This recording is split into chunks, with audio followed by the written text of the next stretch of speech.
Hello दोस्तों, आपका स्वागत है आपके अपने YouTube channel the doubt series में। आज हम लोग क्रिया को पढ़ेंगे और क्रिया के जितने भी भेद होते हैं उसको आसान ट्रिक से समझने का प्रयास करेंगे। तो चलिए शुरू करते हैं। प्रयोग के आधार पर क्रिया के 8 भेद होते हैं। प्रयोग के आधार पर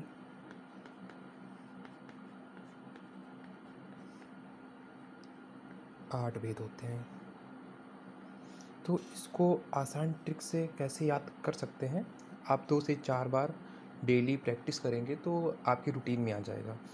तो प्रयोग के आधार पर 8 होते हैं, कुछ नहीं करना है, बस थोड़ा सा इस मात्रा को इसमें मिला देना है। ये आपको 8 दिख जाएगा ये।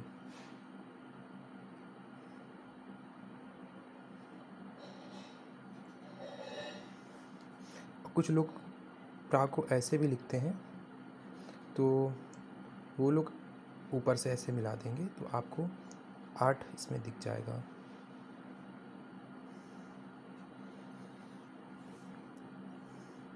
अभी इसके भेद कौन कौन से होते हैं उसे ट्रिक के माध्यम से समझेंगे। उससे पहले हम लोग संरचना के आधार पर क्रिया के भेद देखते हैं।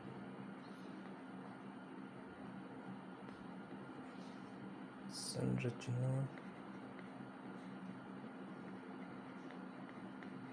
के आधार पर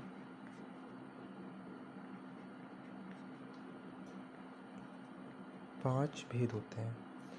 अब इसको आसान ट्रिक के माध्यम से कैसे समझें, तो इसमें आप ये देखिए कि ये आपको इसमें ये पा दिख रहा है, ये पा, इस पा को ले लेना है इधर। ऊपर अंकी बिंदी है, अंकी बिंदी को ले लेंगे और ये चा है, इस चा को भी इधर ले आएंगे तो ये बन गया पंच। पंच अर्थात 5। ये देखिए 5।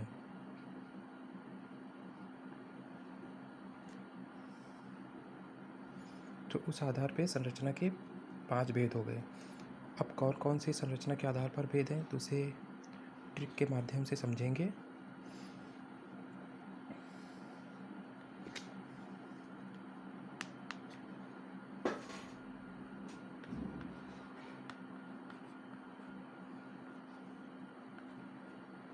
मेरा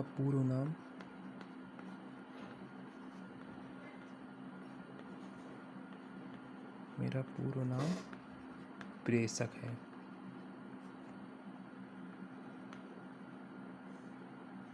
पूर्व से पूर्वकालिक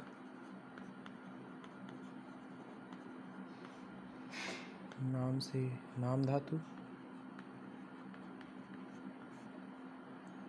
और प्रा से प्रेरणार्थक।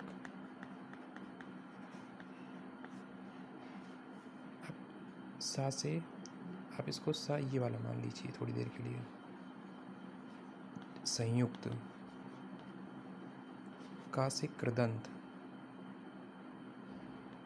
कृदंत। तो चलिए आप प्रेषक का मतलब बता दीजिए। प्रेषक मतलब होता क्या है? इससे आपका हिंदी का एक क्वेश्चन और तैयार हो जाएगा। प्रेषक मतलब ऐसा माध्यम जो एक जगह से दूसरी जगह वस्तु को पहुंचाता है, वह प्रेषक कहलाता है। और प्रयोग के आधार पर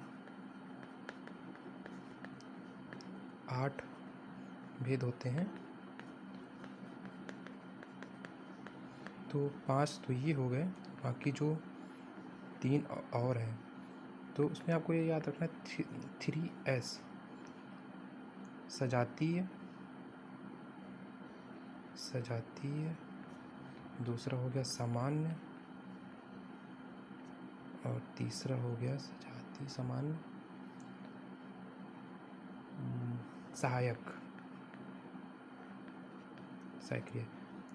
3 S याद रखना है आपको। इस प्रकार आपके पूरे प्रयोग के और संरचना के आधार पर भेद कंप्लीट हो गए। और कर्म के आधार पर दो भेद होते हैं। कर्मों के आधार पर दो भेद, पहला है सकर्मक,